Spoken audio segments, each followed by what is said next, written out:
warm welcome to you, and thank you for having us in your day. And this is Enterprise Morning, reaching you from Enterprise Television. I am Henry Ikwechegh. And I'm Choma Okohe. All right, in a jiffy, we'll be heading straight to our newspaper headlines to see all that we have from our newspaper headlines. And right after that will be our main conversation also for today. Please do well to be part of our community and have a say in what we say. You can always reach and find us at enterprisetvnews.com. You may like, comment, and follow us on all our social media platforms at Enterprise TV 7. With us to look through all we have on our newspaper headlines is Barrister Tunji Abdul Hamid, a barrister at law and public affairs analyst. Good morning, Barrister, and welcome. Good morning, Barrister. Good morning. Thank you for having me. All right, so let's kickstart today with the first story we have on a story that we have been, of course, talking about for the past couple of days, and it's still front burner. Let's have it. Yeah, that's Alex the mascot Ikwechegh, a federal lawmaker from Abia State, appeared at the Kuje Magistrate Court following an incident in which he assaulted an Abuja boat driver named Stephen Abuatsia. Now, the report during the hearing of the case, prosecuted by the Inspector General of Police Special Investigation Unit, Ikwechegh was charged with abuse of office, assault, and threat to life. He, however, pleaded not guilty to the charges against him, and his attorney, Odi ASQ, submitted an oral application for bail, which was subsequently granted by Magistrate Abubakar Umar Said, and the bail was set at 500,000 naira, requiring the provision of 2 sureties in the same amount, and the sureties must reside between the jurisdiction of the courts and present utility bills as evidence of their residence. Mr. Tunji Abdul Hamid, what do you have to say to this? Is this enough for disciplinary measure for someone of that status?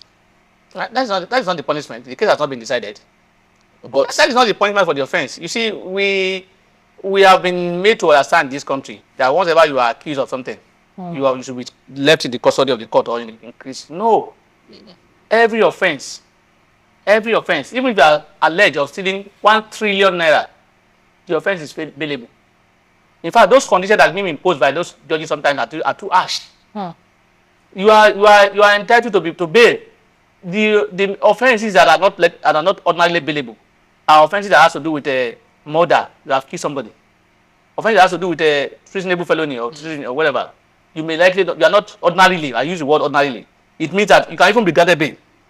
You must show exceptional circumstances in those situations, even if you are alleged of killing somebody. So talking about a situation whereby you are alleged of just slapping somebody or just trying to slap somebody or this and that. It's a simple offense that you can even say on recognition, go home and I'm coming from home. The essence of bail is not punishment. It's just to ensure that you come back to court to attend to your case. So people should not see when they say bail has been given to somebody. In fact, when they say bail has been granted in the sum of social amount, does not mean you bring the money. They are not paying kobo. What you will need to do is to bring people who can swear to our affidavit that I am worth 500,000 naira. If this man, if you don't see this man, come and catch me, and I will give you the 500,000 naira. That is the essence of bail is to ensure to guarantee that you will return back to court. It's not punishment. So, and it's not the law that once you are alleged on offense, you must not be granted bail. There is no law like that, and it's not also the law that once you are granted bail, the court has compromised or the court or your case is gone. But in practice in Nigeria, truly, once bail is granted, your case is lightened, because most times those who are supposed to prosecute you don't do proper investigation, and the court will not say because I watched the video, therefore don't even say anything again. You are guilty. Court will not say that. So that's not that the video you people are referring to must be brought before the courts, and the court must be sure that actually it did happen. It's not AI generated video or something. So it's not something that we should consider as a bad thing. Whatever they say, especially when bail is given to people every day, even people who are not popular. Because people see that it's only people who are rich that are giving bail. Some people will be giving bail in court, but because they cannot meet the condition, they will still remain in custody. That does not mean they were not giving bail. So people should not mislead the public to believe that, look, only people who are rich are those who have been favored by law. Yes, for me, I also, which to me is normal, I also believe that if that offense is said to have been committed by one Wasiu somewhere that is not known, that bail condition that was given to him may not be, may be very harsh one. He may be asked to come and deposit 3 naira. Sorry, he may be given bail in sum of 3 million naira. And with a shorty with a landed property in Abuja. Yeah, exactly. This and that. That could be there. That for me, that is, even whether you are rich or you are poor, that is not normal. That once you can guarantee that this person will come back and he has somebody that is reasonable, that for example now somebody is being charged, that man is being charged, and a senator or a member of House of Reps say, I'm standing for him as a shorty.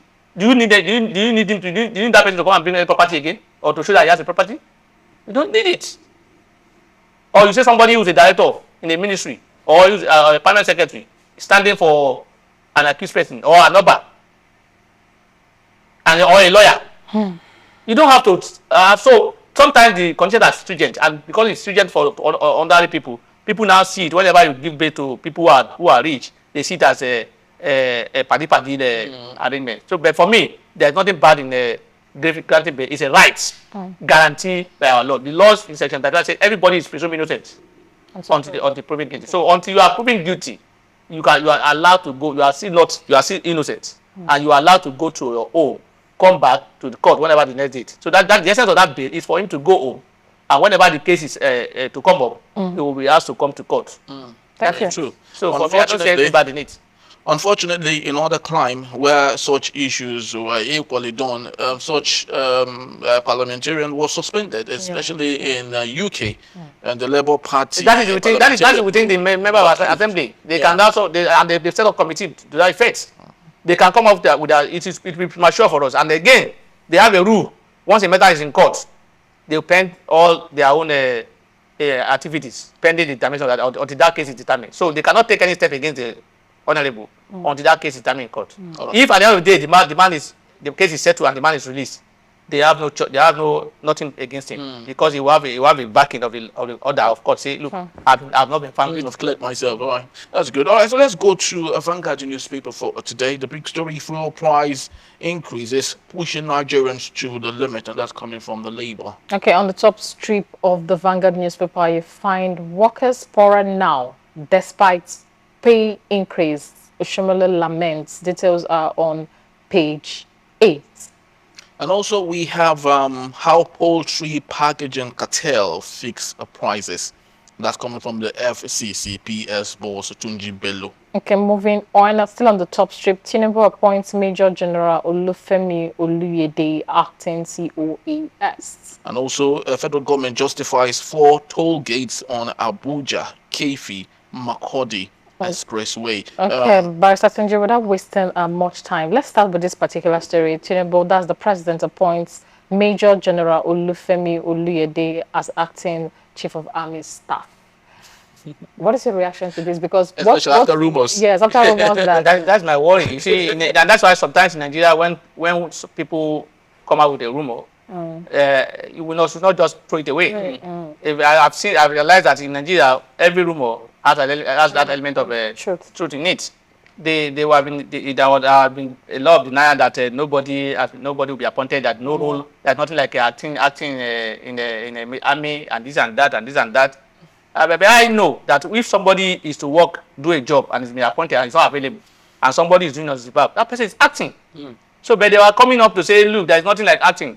I know that probably the person being announced at that time is not the choice of the authority. And that's why it's been like this. You can see now that another person has been appointed as acting, officially as acting chief of staff. There are rumors that the man is sick or something. Yeah, he's sick. Some people even go to the extent of saying maybe something else. But until that is made public, we cannot. But as it is today now, what has been confirmed is that the man is sick. The man he has no capacity for now to discharge his duty, and somebody else has been placed. Another issue raised from this, that by some people is that, look, why is it that every appointment now, particularly in the major areas, come from the southwest? Yeah. Are we running only southwest nation? And the people will come and say our law is bad. There is nothing bad in our law. I've been saying it. There is a provision in the Constitution that says Section 1472 that talks about federal character. Is it that section that will implement itself? So it's not being followed. People are also alleging that, and that's why some people are seeing it as some people are trying to corner the state to themselves. I would have even been happy as somebody who's close to the Southwest or somebody who's living in the Southwest if this appointment that we're talking about is giving a special benefit to the people in the Southwest. I've not seen the benefits apart from the individual benefits to those who have gotten the appointment. Yeah. The generality of the development in the state or in the Southwest or whatever, I've not seen it. But comes with a perception of the Southwest is. I've not seen it because we have reduced our governance to individual benefits, and once we appoint people from the particular area, people is from our area now. Whether that person is doing well for them or not, as long as they say I'm from the social area, people are satisfied. And I don't know. I'm not satisfied about that. I'm only concerned about who will deliver, who will give us results. If you are from the north, if you are from the south, if you are from the whatever, as long as I will benefit, when I say now I'm talking about there will be development in my area, there will be growth in the economy through you. I will be okay. Well, I will be okay whether you are from my area or not. But people have seen it as it must be either from one particular area or not. But, and as long as our condition is like that, yes, it will not be seen as the president is not making it look like is following the constitution, and that's what. But like I said, I'm talking about myself ordinarily, but the constitution did not say so. The constitution said there must be what you call federal character. You must look at it. You can look at it now. The IGP is Yoruba, the chief of staff Yoruba, the custom immigration or whatever. Yeah, immigration, customs. So these are issues, and these are things that some people are not having confidence in that we are one. Yeah, someone would say that Muhammad Buhari equally did the same. So why? So if I am in power today and I did the wrong thing, the person that is coming that says he want to come and correct those wrongs should continue to do the same thing I did. Is that justification? Because I agree with you. Some people will come and tell us that is not new. It's not the first person. Somebody else has done that before, and that's why we are where we are today, because we are not sincere to ourselves. We only talk based on our sentiments, and that's why you see, if you look at those River State issues now, let me go back there. Sorry, those that will be saying it is good are those who are supporter of Wike or who are supporter of APC, who see it as a fight against APC or the president. Those people will not see anything wrong in what has happened. They will tell you the right thing. In fact, some people are saying for us to go and beg the Wike for peace to reign. Even senior lawyers are saying it. They are the only solution. I was listening to, and I was a senior lawyer for about 30 years ago on a particular station yesterday. Politics Today, not the one you know. Yeah. The another TV that we all know. I don't want to mention the name. No. And he was saying the only solution. They were asking what is the way forward. He said the only way forward is for Fubara to go and beg Wike. I say, what kind of thing is it? A senior lawyer, 30 years plus. Yeah. I am respecting. That's yesterday.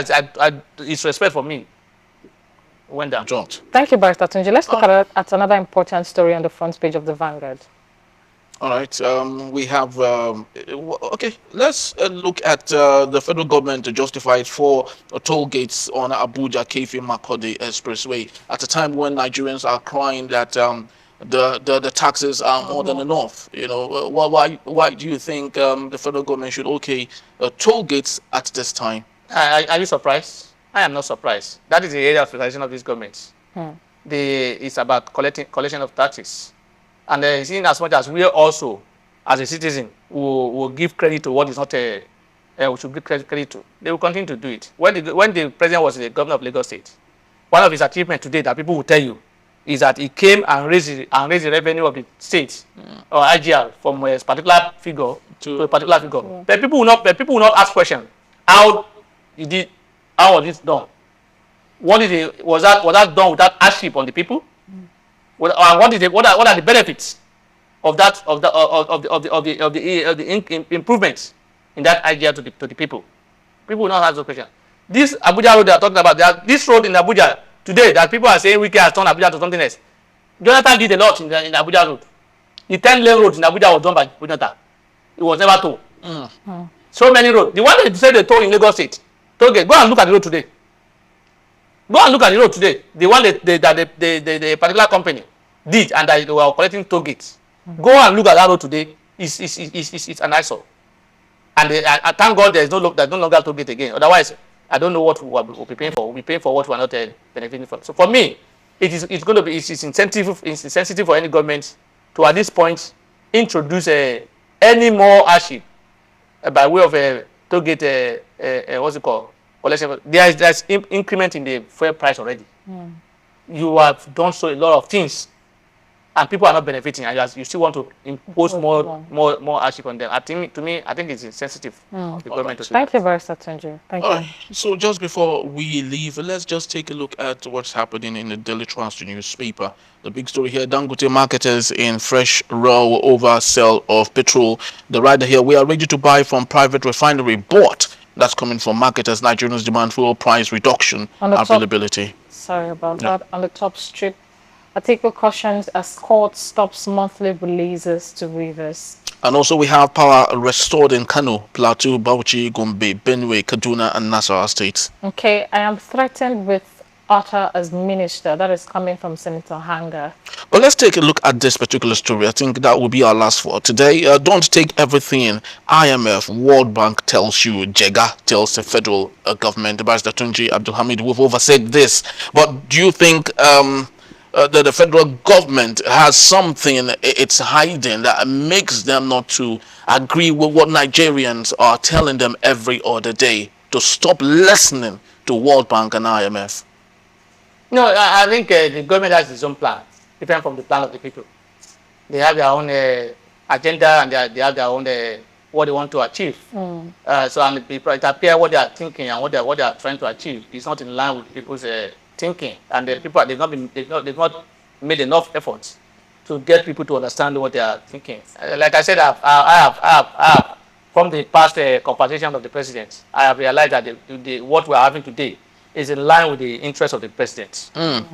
Because I will keep on repeating that whatever when the president say reduce the economic power of the people.